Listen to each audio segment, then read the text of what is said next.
that, if you're hoping for a new year, this new year, our first guest is on hand to help you take control of your 2025 by simply using the power of your mind. Yeah, after decades of research, behavioural scientist and self-help guru Paul McKenna has finally found what he says is the perfect formula which can help anyone turn their dream into reality. And Paul joins us now. Happy New Year, Paul. Morning. Happy New Year. Lovely to see you. It's always great to start the year with you in the studio because you have this amazing take on life. You have this amazing ability to help people believe that they can achieve their dreams. And now you've got a book, Power Manifesting, which is the science behind getting what you want. Explain a little bit, because I think we've all heard the phrase manifesting, but what is power manifesting, Paul? OK, so regular manifesting is imagining something and then bringing it into reality. And very often that's, writing down your goals. And if you write down your goals and you're clear about them, they're far more likely to come true than if you're unclear. And so regular manifesting is doing that sort of thing. Power manifesting is when you imagine going into the future, what you'll see, hear and feel, and then from that, you get a very sensory-rich experience of what it's like to have achieved your goal, and then you work the steps backwards of how you got there, right? And you lock that in your mind as a series of pictures, so it's in the neurocoding of your brain. So I'm a fan of manifesting. I haven't told anyone about that because it doesn't sound very scientific, but in the last few decades, there's lots of scientific research to support that manifesting works. So that's the thing, isn't it? Because actually, lots of people talk about manifesting and kind of go, oh, yeah, but that's just thinking about it. And what you said there is you sort of had to come out as a manifester. Yes, that's right. I have come out of the closet and I've admitted I'm a manifester. Why is there a little bit of something around the idea of manifesting, do you think? OK, because some people confuse it with, like, wishing, like sort of New Age thinking. Right. And New Year's resolutions, which half the country is about to fail at this week. New Year's resolutions are wishes, and if all we had to do was wish, we'd all be living in mansion houses, living a life of luxury. The difference with the manifesting is that you actually have a strategy, that you have a well-formed set of goals, and you've got a route to getting there, and also you might think about what's going to get in the way and how you're going to overcome those obstacles as well. It's interesting because you describe in the book about how it's considered a little bit woo-woo, and those are using your words, sure, actually. Yeah. But then when you talk to these people who have achieved great success in all different areas, whether it's there's a sporting manifestor here, Michael Phelps. He says he mentally rehearses his swimming races. He said I would visualise probably a month or so in advance just of what could happen, what I want to happen and what I don't want to happen, because when it happened, I was prepared for it. Yeah. And you quote all these different people, all these achievers. Michael Phelps, we've got Jim Carrey in here, Oprah Winfrey. What is it that you've noticed about them that gets them what they want? OK, so I've had the opportunity to work with a lot of people from sports, the arts, business, who are super achievers. Yeah. And yes, they imagine very vividly something before they bring it into reality. But the other thing is they take action. Right? Yeah. So very often, you think of a great idea for a product or service, and then somebody else goes and does it. The difference between you and them is they took action. But, an example, Richard Branson told me when he came up with the idea for his airline, he was on a flight in the 1970s, and in those days there was one TV in the cabin, all these awful headphones, and something that looked like chicken was thrown in your lap. And he thought, hang on, if I had an airline, I'd put a TV in every seat, nice headphones, flat bed, I'd have a bar, I'd have nice food, I've had a lounge that people look forward to going to. And then he got off the plane after having imagined this, phoned Boeing and said, how much is a jumbo jet? And of course, it would have bankrupted the company to have bought one. So he found a way of leasing it and he took action. And of course, from that one idea, so if you think about it, everything in our lives started as a thought in either our heads or somebody else's. Our thoughts literally create the world.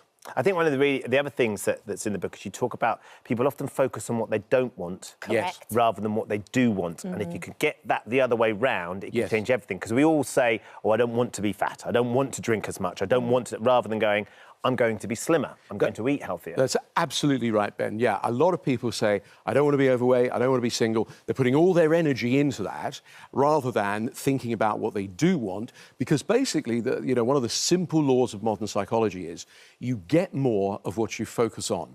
And so by focusing continually on what you want, there's a friend of mine who says, if you just go and tell a lamppost your plans every day, they're just more likely to happen, you know? Yeah, it's interesting because actually, when you read the book and you break it down with your audio classes as well, it suddenly becomes so much easier to kind of understand. And the more we can practice, the better we become at it. Absolutely, yeah. It's like anything, Yeah.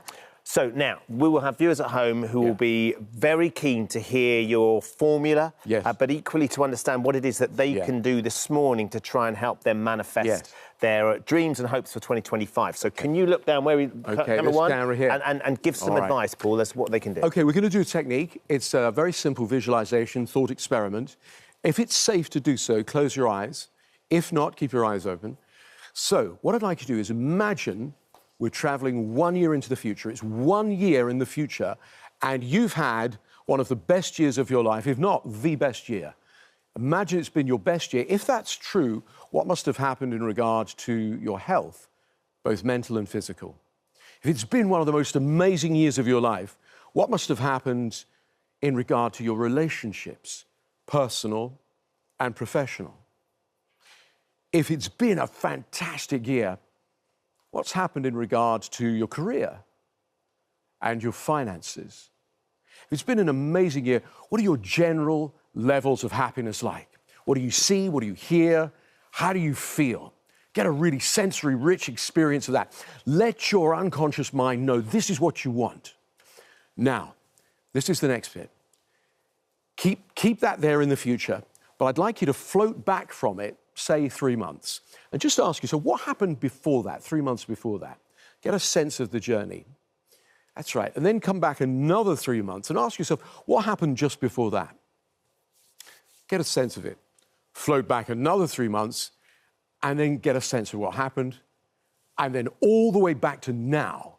So now you can look at yourself 3, 6, 9, 12 months from now and see yourself in each of those times healthy, happy, and successful.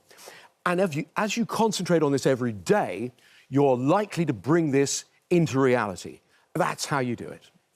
And one of the other ways you can actually really help yourself as well is doing a gratitude journal, you say. Yes. It's one of the easiest ways to start. What do you have to do? OK, so for me, the gratitude journal is the smallest thing with the biggest difference, right? So as soon as you do, like, I do one pretty much every day. I go, I'm grateful for my health, I'm grateful for the people that love me, I'm grateful for where I live, the job I do, and the small things like first cup of tea in the morning, that sort of stuff, you know? So when you do that, you're affirming to your unconscious mind, you're saying, look how abundant my life is, look how abundant it is.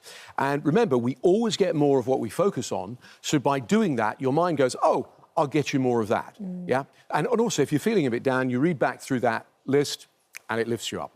It's fascinating, Paul. I love hearing you talk. You talk so passionately about it. You're going on tour as well, aren't you? Yes, this is the last tour, I think. I've been touring for about 35 years This is the last tour? Yes, I mean... It's the Paul McKenna farewell tour. It's the first, last farewell tour. No, I've been doing it for 35 years, and I think I'm a bit toured out. I mean, I still do events, but most of it's online now, you know? Of course. What I'm going to do is I'm going to tour the UK and Ireland, major cities, and what I do is it's a 90-minute coaching event, right? So it's not a lecture. So what I do is I'll start by asking for a volunteer, somebody who's blocked or self-sabotages, holds themselves back, and I do a process on them, and bam, a few minutes later, they feel completely different. Then I turn to the audience, and I do it on everybody. So basically, it's, of course, I hypnotise the entire audience, and then the real work, the 500 selfies at the end. But it's engaging and very much a part of it. Paul's book, Power Manifesting, The New Science of Getting What You Want, is out now, and you're on tour from March, I think. I am indeed, Ben. Lovely to see you. Thank you for coming in. Lovely to see you, Kat. God bless. Oh, hello. Thank you for visiting our This Morning YouTube channel. We upload tons of new content every single day. So hit the subscribe button, like all the videos, and don't miss out. We'll see you in the morning.